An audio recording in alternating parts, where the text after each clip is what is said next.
विश्व प्रसिद्ध नाड़ी तंत्र विशेषज्ञ वैद्य सत्य प्रकाश आर्य जी, जो नाड़ी वैद्य कायाकल्प के माध्यम से लाखों मरीजों को खुशहाल जीवन प्रदान कर चुके हैं। वैद्य जी नाड़ी देखकर आपके पुराने से पुराने रोग को आयुर्वेद के द्वारा पूर्णतः नष्ट करने का प्रयास करते हैं। वैद्य जी ने आयुर्वेदिक पद्धति को पूर्णतः ग्रहण कर रखा है, जिसके माध्यम से वो मरीजों का सफल इलाज करते हैं। मुख्य रूप से पुराने सिर दर्द, माइग्रेन, सर्वाइकल, जोड़ों का दर्द, गठिया, बाय, शुगर, ब्लड प्रेशर, अनिद्रा, उदर रोग, चर्म रोग एवं प्रत्येक असाध्य एड्स एवं कैंसर जैसे रोगों को भी आयुर्वेद के द्वारा साध्य किया जा सकता है। नमस्तुभ्यम नमस्तुभ्यम नमाम्यहम मम सहोदर। हे आर्यवर्त देश के रहने वाले मेरे हम उम्र भाइयों, आप सभी को मेरा नमस्कार है। स्वागत है आपका नाड़ी वैद्य कायाकल्प प्रोग्राम के अंदर। नाड़ी वैद्य प्रोग्राम क्यों रखा गया? क्योंकि आज जो है पूरा का पूरा जो मेडिकल साइंस है वह आज की खोजों के आधार पर ही बना है। जितनी इन्होंने रिसर्च किया है उस रिसर्च के आधार पर एक डाटा कंप्यूटर में फिट कर दिया गया और उसके द्वारा आपको नापा तोला जाता है। आपके शरीर के अंदर कितनी नाड़ियां हैं, कितनी हड्डियां हैं, कितने रोमकूप हैं और कौन सा आपके शरीर में रोग पैदा करता है, ये लोग नहीं जानते। आज का साइंस वहां तक पहुंचा ही नहीं। महाभारत में वेद व्यास ने मरी हुई आत्माओं को दिखा दिया था, मरी हुई पुरुषों की आत्माओं को दिखा दिया था। विज्ञान था। धृतराष्ट्र ने एक कीटाणु से 100 कौरवों को पैदा किया था और कुंती ने तो न पुरुष को लिया था न औरत को लिया था। सूर्य की किरण से कर्ण को पैदा किया था। साइंस जब उन्नत शिखर पर था, उस रामायण और महाभारत में आपका ही हॉस्पिटल दिखाई नहीं देंगे, क्योंकि लोगों की जीने की व्यवस्था ही ऐसी थी कि लोग रोगी ही नहीं होते थे। इसलिए लड़ाई के समय में जो घायल हुए उसको घायल के द्वारा देसी दवाओं के उपचार से सुबह हुए लड़ने लग जाते थे, या तो मर ही जाते थे या फिर लड़ने के लिए तैयार होते थे। इसका मतलब साइंस जो था उन्नत शिखर पर था। और उससे भी पहले जब चरक और सुश्रुत का निर्माण हुआ, जिनसे हमें औषधि ज्ञान, चाहे आज की मेडिकल साइंस है, चाहे होम्योपैथी साइंस है, चाहे कोई और अन्य साइंस जो है, वो उन्हीं से जो निकली हैं। उन लोगों ने जिन औषधियों का जिक्र किया है, जिन रोगों का जिक्र किया है, वो उन्नत शिखर के थे। पूर्ण शोध करके हमारे ऋषियों ने, वो एक साइंटिस्ट थे, वैज्ञानिक थे, जिन रोगों के बारे में कहा है उनसे अलग खोज ये कर ही नहीं सकते। तो हमने अपने इस प्रोग्राम का नाम नाड़ी वैद्य इसलिए रखा कि वे लोग नाड़ी से ये जानते थे कि आपके शरीर के अंदर कौन सा रोग किस कारण से पैदा हो रहा है। रोग तो आज अलग अलग नाम बता दिए गए, लेकिन उसका कारण क्या है ये कोई बताने वाला नहीं है। ये जानते ही नहीं कि रोग का कारण क्या है। आप शुगर के रोगी हैं, वे आपको चाय पिला रहे हैं। आप शुगर के रोगी हैं, वो आपको मीठा खाना बंद कर रहे हैं। आप हृदय के रोगी हैं, वो आपको घी खिलाना बंद कर रहे हैं। लेकिन आयुर्वेद कहता सनेन मधुरम आहारम अमृत तुल्यम वर्तते। जिस भोजन के अंदर घी होता है, मीठा होता है, उसको अमृत कहा गया है। और अमृत कभी शुगर पैदा नहीं करता, अमृत कभी हृदय रोगी नहीं बनाता, अमृत कभी आपको मोटापा नहीं लेता। अमृत का नाम ही वो इसलिए अमृत है कि जो आपके शरीर के प्रत्येक रोग को नष्ट करके आपके शरीर को खुशहाल बनाए, उसका नाम अमृत है। अमृत, जो आपको मरण नहीं होने देता, जो आपकी कोशिकाओं को मरने नहीं देता, उसका नाम अमृत है। क्योंकि इन विचारों को वो ज्ञान ही नहीं था। हमारे यहाँ एक बहुत बड़ा हॉस्पिटल है जिसको पीजीआई कहते हैं, लेकिन उन एमएस के बच्चे भी, उनके परिवार के रिश्तेदार भी घुटनों के दर्द के लिए, गठिया के इलाज के लिए हमारे पास भेजे जाते हैं। और उनके फोन आते हैं कि वैद्य जी मेरी माताजी आ रही है, मैंने तो कहा था कि माताजी हमारी साइंस में तो इलाज नहीं है, वैद्य जी आपका इलाज कर देंगे, इसलिए आ रहे हैं, कृपया टाइम पर देख लेना उनको।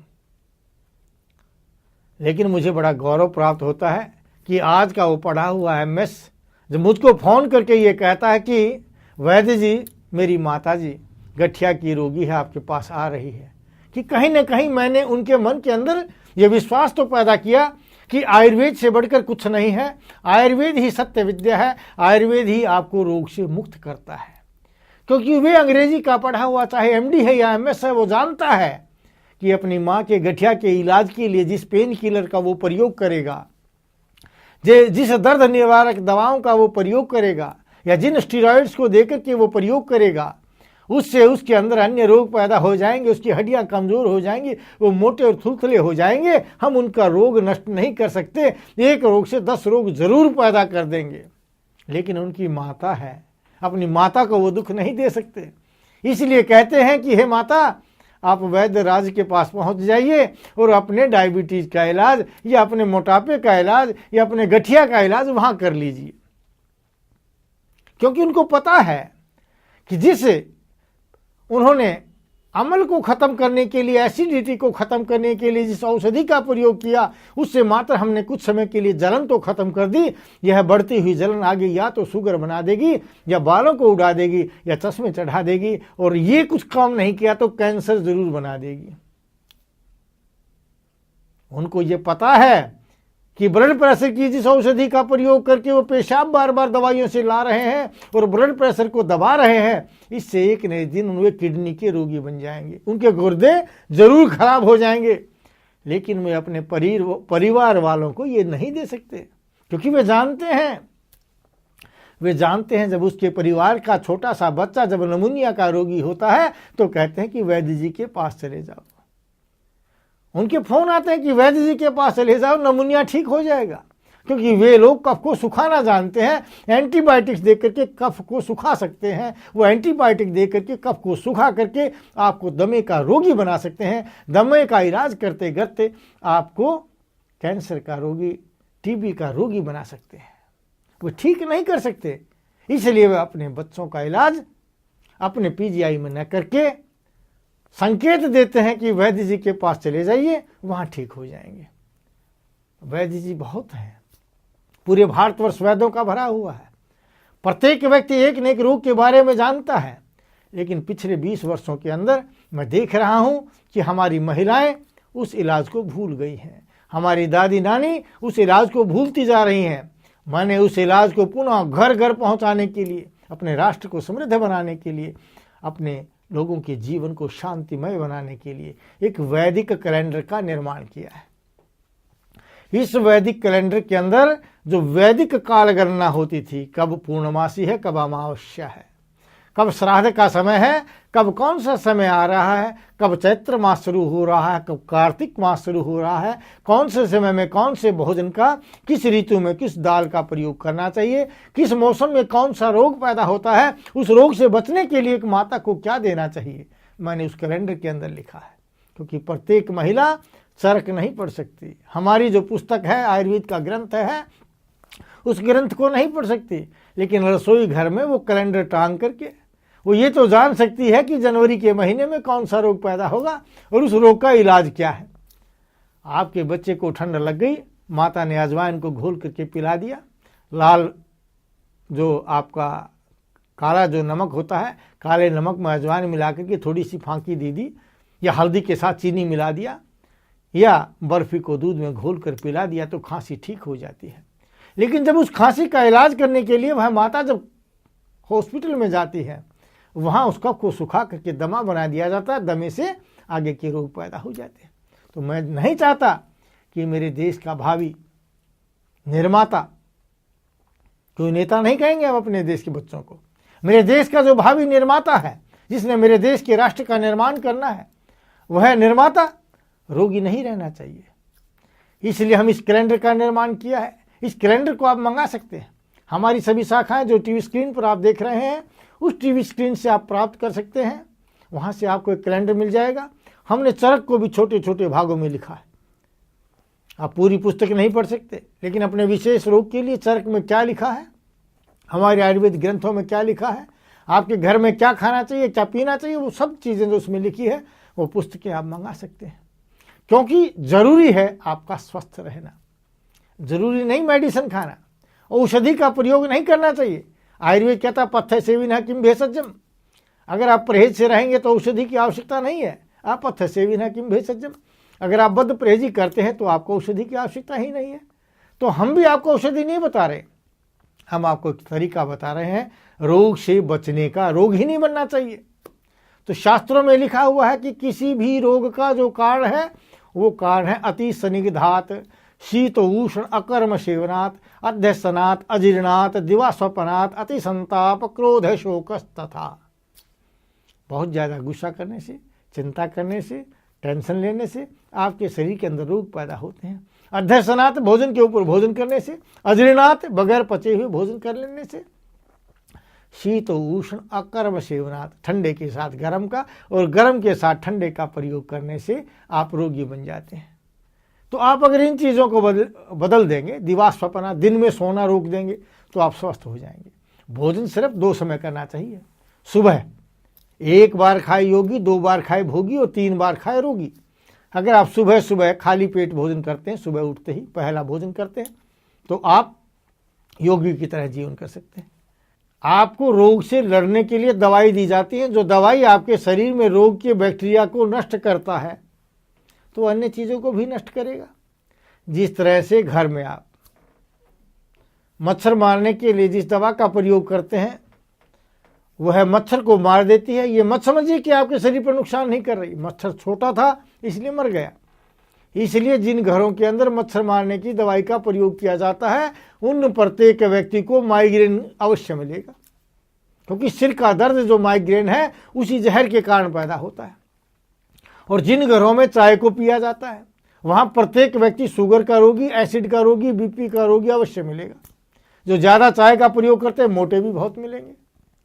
तो इसलिए अगर आपको परहेज करना है तो आपको चाय का परहेज करना है। परहेज करना है तो दोपहर के भोजन का करना है। आपने परहेज करना है तो दिन में सोने का करना है, तभी आप स्वस्थ रह सकते हैं। और मच्छर को मारने के लिए अगर आप दवाई का प्रयोग करना चाहते हैं, अपने शरीर को, अपने मकान को, अपने घर को रोगों से मुक्त बना करके स्वस्थ रहना चाहते हैं, आप अपने कारोबार को, व्यापार को बढ़ाना चाहते हैं, तो आपको पोपे, पाखंडियों, पोलों के पास जाने की आवश्यकता नहीं। घर में यज्ञ कीजिए। यज्ञ करने से सभी क्रियाएं पूरी होती हैं। जो व्यक्ति यज्ञ को करता है, हवन जो करता है, वह संसार की प्रत्येक समृद्धियों को प्राप्त करता है। इसमें कोई दो राय नहीं है। आप इतिहास उठाकर देख लीजिए। महाभारत में, रामायण में जितने भी राजा महाराजा हुए हैं, जो चक्रवर्ती सम्राट हुए हैं, उन सब ने यज्ञ किए थे। कोई अश्वमेध यज्ञ करता था, कोई सहस्त्र यज्ञ करता था। तो यज्ञ के करने से आपके शरीर का प्रत्येक रोग और आपके शरीर की प्रत्येक इच्छाएं पूरी होती हैं। अब समय एक छोटे से ब्रेक का। बने रहिए टीवी स्क्रीन के साथ और हम बताएंगे कि यज्ञ के द्वारा किस तरह से आप स्वस्थ रह सकते हैं।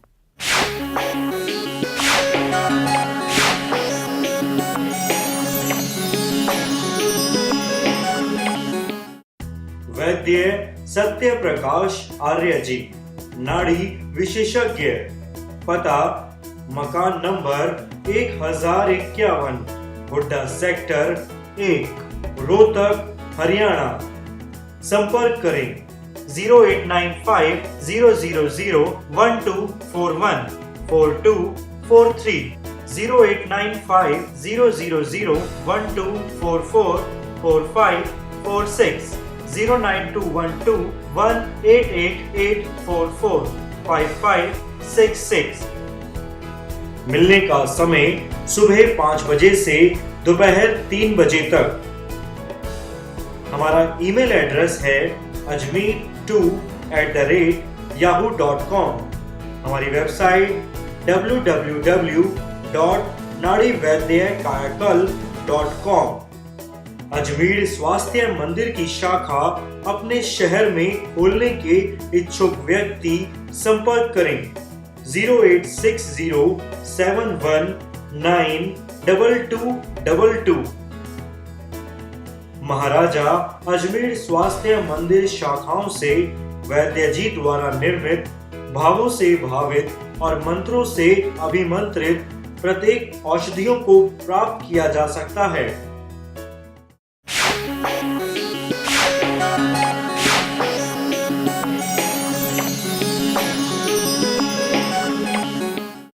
आप सभी का नाड़ीवैद्य कायाकल्प प्रोग्राम में फिर स्वागत है। पुनः हम आपका स्वागत करते हैं।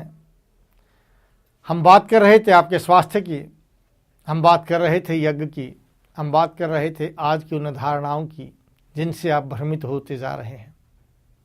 मैं बात कर रहा था रामायण और महाभारत के काल की, बात कर रहा था उन चक्रवर्ती सम्राटों की जिनको हम भगवान कहते हैं।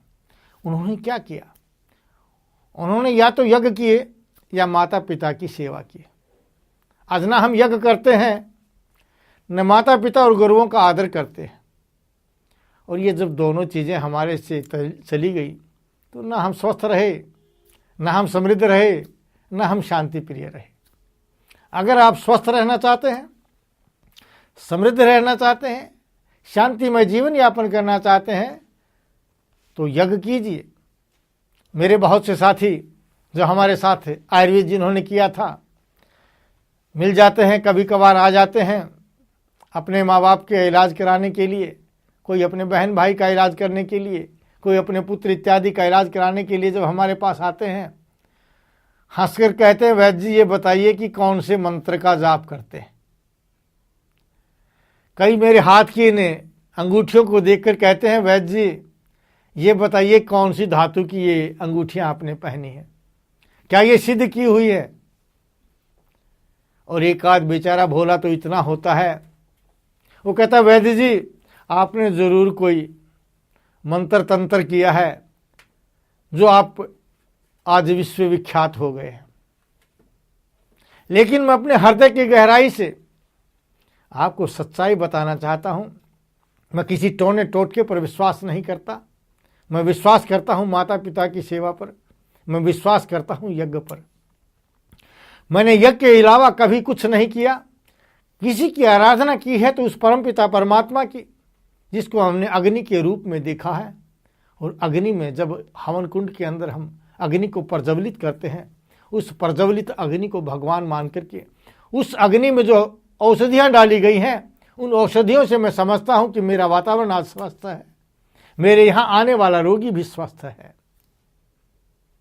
क्योंकि यज्ञो वही पुराणों में कहा गया कि कोई भी अगर कार्य है जो मानव जीवन में करने का जो प्रथम कोई कार्य है तो वह कार्य है यज्ञ करना, और यज्ञ ही जीवन है, ऐसा मेरे शास्त्रों में कहा गया है।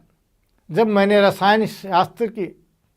रस शास्त्र की पुस्तकों का अध्ययन किया पारे का निर्माण करने के लिए, तो मैंने पाया उसमें लिखा हुआ है कि जो पारे का निर्माता यज्ञ नहीं करता है वह कभी भी पारे के बांधने में, पारे को मारने में सफल नहीं हो सकता। क्योंकि बद्ध पारदो रुजम हरती, जो व्यक्ति पारे को मार देता है, बांध देता है, वह रोगों को नष्ट कर देता है, वह पारा। मृत पारदो अमृत करोति, जो पारद को मारना सीख लेता है वो आपके जीवन को अमरता दे देता है, स्थैर्यता पैदा कर देता है। लेकिन ये पारे को बांधने वाला, मारने वाला, जारण करने वाला वो व्यक्ति हो सकता है जो यज्ञ करता हो। इसलिए मैं रोजाना यज्ञ करता हूँ। मैं अपने साथियों को भी कहता हूँ, क्योंकि तंत्र नहीं, कोई मंत्र नहीं है, मंत्र है मात्र यज्ञ करना। आप महर्षि दयानंद सरस्वती की वैदिक संध्या को, जो दैनिक संध्या उन्होंने बनाई है, उस संध्या को पढ़ करके देखिए। ऋषि दयानंद स्पष्ट शब्दों में कहते हैं कि यज्ञ के अंदर जो हविषा डाली जाती हैं, जो औषधियां डाली जाती हैं, वह वातावरण को शुद्ध करके ब्रह्मांड में जहां कहीं भी जीवधारी या पांडव, उत्तप, स्वेदज, अंडज, उद्भिज जितने भी प्राणी हैं वे सभी आपके द्वारा डाली गई उन औषधियों को प्राप्त करते हैं, लेकिन अपने अपने भाग के अनुसार। ये नहीं कि आपने कपड़ा दान कर दिया एक तरफ, आपने अन्न दान कर दिया एक तरफ, कुछ लोग रह जाते हैं। जहां इस तरह से दान किया जाता है वह आपको रोगी बनाता है। लेकिन जिस दान से सबको समान अधिकार से, चाहे वो आकाश लोक का है, चाहे पाताल लोक का है, चाहे भूलोक का है, किसी भी लोक के व्यक्ति के साथ कोई किसी प्रकार का दुर्व्यवहार नहीं होता, ऐसा यज्ञ में डालेगी औषधि सर्वोत्तम कर्म माना गया है। इसलिए अगर आप चाहते हैं कि आप समृद्ध बने, आप चाहते हैं विश्वविख्यात बने, आप चाहते हैं आपका शरीर स्वस्थ रहे, आप चाहते हैं कि आपका बात का प्रभाव पड़े, तो आप भी रोजाना यज्ञ करके देखिए। जीवन में जो व्यक्ति यज्ञ करता है उसको कभी किसी प्रकार का दोष या रोग पैदा नहीं हो सकता, हर प्रकार की समृद्धियों को प्राप्त करेगा, क्योंकि यज्ञ से मन के अंदर एक भाव पैदा होते हैं। जो भी हविषा डाली जाती है उसमें कहा जाता है इदं न मम, यह मेरा नहीं है, ये आपका था, आपको अर्पित कर रहा हूं। इस भाव से जब कोई भी औषधि, कोई भी चीज अग्नि के अंदर आहूत की जाती है तो आपका अहंकार स्वयं नष्ट हो जाता है, और जब व्यक्ति का अहंकार नष्ट हो जाता है तो स्वयं वो समृद्ध बन जाता है। तो आप लोगों को मैं अपने इस प्रोग्राम के माध्यम से यही बताना चाहता हूं कि आप कहीं न भटक करके अपने बड़ों की सेवा कीजिए। नित्य वर्धोपसेविनः चत्वारिस्तस्य वर्धन्ते। जो व्यक्ति अपने बड़ों की सेवा करते हैं उसकी 4 चीजें बढ़ जाती हैं, आयु, विद्या, यश और बल। आप यही तो चाहते हैं कि आपका शरीर स्वस्थ रहे। अब अपने बड़ों की आप सेवा करेंगे और आप स्वस्थ हो जाते हैं तो आपको क्या जरूरत है डॉक्टर से टीका लगवाने की, क्या जरूरत है आपको कहीं जाकर के गंडा तोरी बंधवाने की। आप जो घर में ही स्वस्थ हो रहे हैं तो अन्यत्र जगह जाने की आवश्यकता क्या है। आप बल को प्राप्त करना चाहते हैं, ताकतवर बनना चाहते हैं, तो वहीं से प्राप्त हो रहा है, धन भी आपको वहीं प्राप्त हो जा रहा है। तो अन्यत्र भटकने से, विभिन्न प्रकार के गुरु बनाने से और उन गुरुओं की प्रपंचाओं को देखने के पश्चात भी अगर आप वहां जाना पसंद करते हैं, इसका मतलब आप नरकगामी हैं। आप तो रोगी रहना चाहते हैं, स्वस्थ रहना नहीं चाहते। स्वस्थ रहने के लिए स्वस्थ विचार का होना जरूरी है, और स्वस्थ विचारों के लिए स्वस्थ रास्ते का होना बहुत जरूरी है। अगर आप गलत रास्ते पर चल रहे हैं, कई बार मैंने देखा कि उनके गुरुओं पर बड़े बड़े लांछन और प्रत्यक्ष रूप में दिखाई देता है, फिर भी वो बेचारी कहते हैं कि हमने तो उनको भगवान मान लिया। भाई आपने तो भगवान मान लिया, लेकिन भगवान गलत था, तो आपके मानने से आपका शरीर जो है वो कष्ट मुक्त नहीं हो सकता। अगर आप रोग मुक्त रहना चाहते हैं, आपका रास्ता साफ होना चाहिए।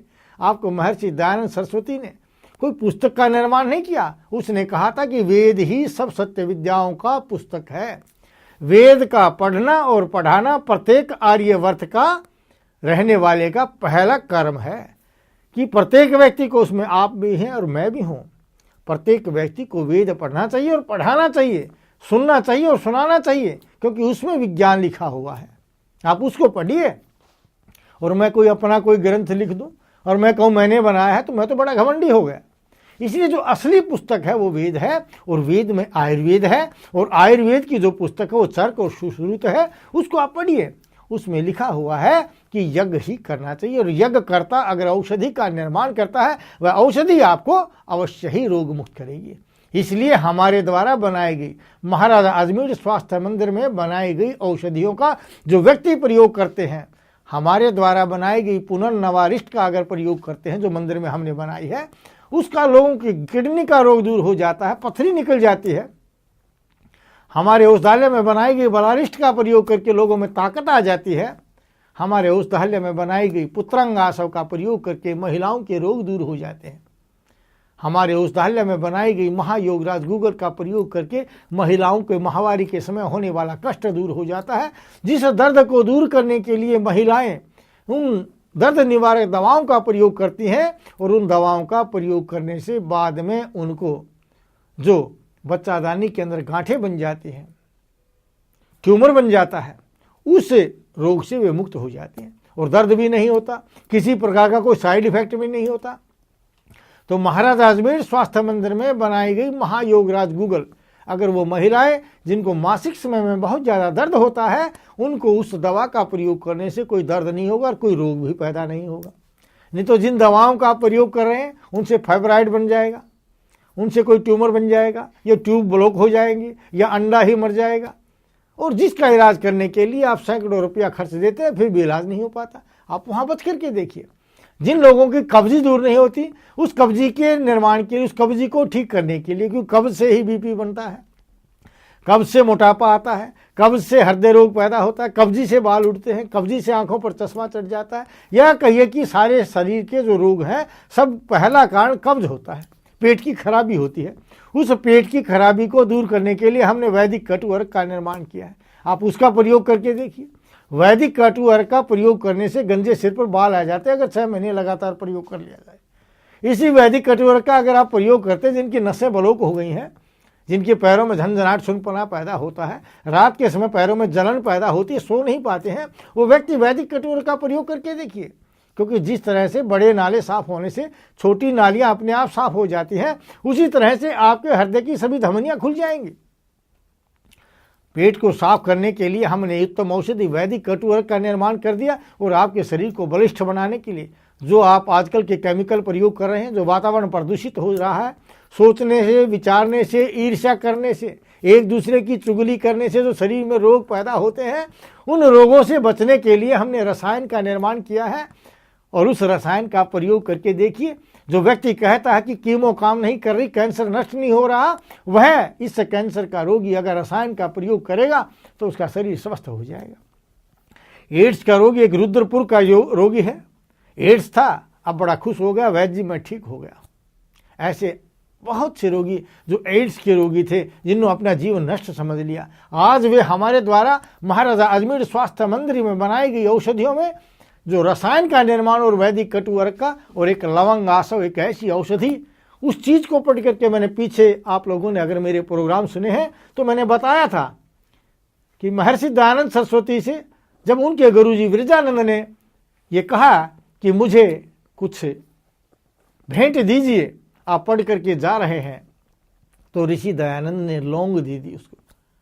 उस लौंग का महत्व जो मैंने खूब घोर अध्ययन किया तो मुझे पता चला। उस लौंग का लवंग आसव जो मैंने निर्माण किया, तो यह लवंग आसव जो है कैंसर को नष्ट कर रहा है। यही लवंग आसव अगर शरीर में कहीं गांठ बन गई है, उस गांठ को दूर कर रहा है। यही लवंग आसव एड्स के रोग को दूर कर रहा है। तो बड़ी खुशी हुई, क्योंकि मेरे शास्त्रों में जो लिखा हुआ है, आपने देखा होगा कमल के पत्ते पर, कमल के फूल पर ब्रह्मा दिखाई देंगे आप, एक कमल डंडी पर, क्योंकि कमल का जो बीज होता है, कमल गट्टा जिसको कहते हैं, कमल गट्टे की गिरी का प्रयोग करने से शरीर में जहां कीटाणु नहीं बनते, उस शरीर में कीटाणु पैदा हो जाते हैं। स्पर्म, बच्चा पैदा करने के लिए जो कीटाणु चाहिए, वो कीटाणु पैदा होते हैं। ये ऐसे ही फोटो नहीं बनाया गया था। कमल पर सरस्वती का निवास होता है। बच्चे को अगर अरविंद आसव पिला दिया जाए, उस अरविंद आसव से उसकी बुद्धि तेज होती है। गच्छामि पुनर्मिलनाय, जा रहा हूं पुनः मिलने के लिए, और यही कामना करता हूं कि आप सभी स्वस्थ रहें, अपने परिवारजनों को स्वस्थ रखें, भारतवर्ष को स्वस्थ रखें। जय हिंद, जय भारत। वैद्य सत्य प्रकाश आर्य जी, नाड़ी विशेषज्ञ, पता मकान नंबर 1051, हुड्डा सेक्टर 1, रोहतक, हरियाणा। संपर्क करें 0895-000-1241 4243, 0895-000-1244 4546, 09212-188844 5566। मिलने का समय सुबह 5 बजे से दोपहर 3 बजे तक। हमारा ईमेल एड्रेस है ajmer2@yahoo.com। हमारी वेबसाइट www.nadivaidyankayakal.com। अजमेर स्वास्थ्य मंदिर की शाखा अपने शहर में खोलने के इच्छुक व्यक्ति संपर्क करें 08607192222। महाराजा अजमेर स्वास्थ्य मंदिर शाखाओं से वैद्य जी द्वारा निर्मित, भावों से भावित और मंत्रों से अभिमंत्रित प्रत्येक औषधियों को प्राप्त किया जा सकता है।